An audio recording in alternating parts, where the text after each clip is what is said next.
श्रीक्षेत्रु साबर श्रीक्षेत्र को संजोग करने पुरी कोरापुट नुआ ट्रेन शुभारंभ होईछि। पुरी रेल स्टेशन रे मुख्यमंत्री मोहन चरण माझी और केंद्र रेल मंत्री अश्विनी वैष्णव सबुज पताका देखाई एही ट्रेन शुभारंभ करथिले।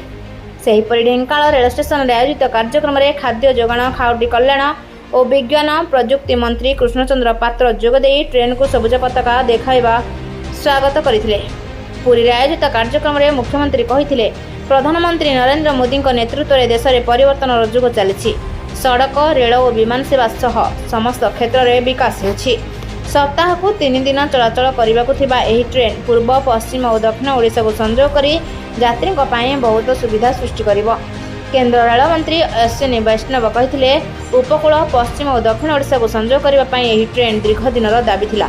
मुख्यमंत्री अनुरोध क्रमे उत्तर ओडिशा आउ एक नुआ ट्रेन आरंभ कर से घोषणा करथिले।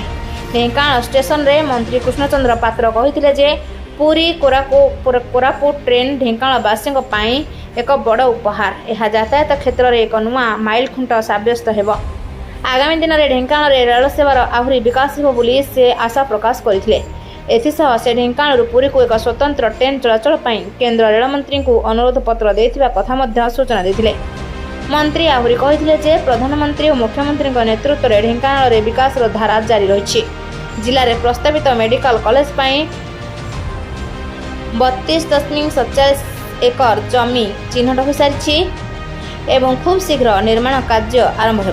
पुरी कोरापुट नुआ ट्रेन चलाचल फल धार्मिक पर्यटन यातायात और आंचलिक संजोग आहरी सुदृढ़ हेब बोली साधारण लोक आशा प्रकाश करछन्ते।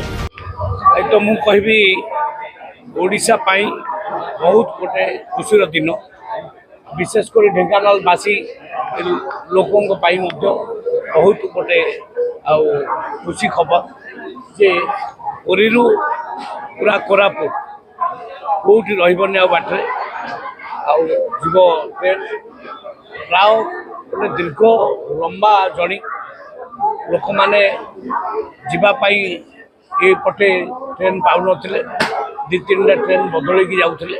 गोटे ट्रेन धरवे पुरी पूरा जा कोरापुट पहुँचे, ये बहुत बड़ खुशी खबर। ता सहित आज दिन में डिमांड करी जे आम ढेंकानाल पैसेंजर मान भाई मान गोटे ढेंकानाल पुरी व्यवस्था हेले बहुत बढ़िया हम।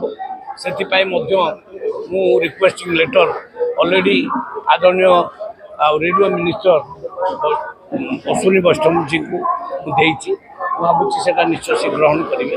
हेले आम ढेंकानालवासी सबुदिन जो पुरी जाऊँचे से माने बड़ सुविधार जीवे आउ सीट पाइबे यही हिसाब से मुझे लिखिकी देती।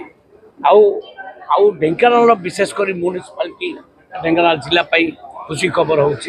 ढेंकानाल म्यूनिसिपालिटी स्मार्ट सिटी हिसाब से आउ पायलट प्रोजेक्ट हिसाब से ग्रहण करा जायछि। मात्र ओडिशा रे 2टा सिटी ग्रहण करा जायछि। गोटे हूँ केउंझर, द्वितीय हूँ ढेंकानाल। आउ तार काम शीघ्र आरंभ हो।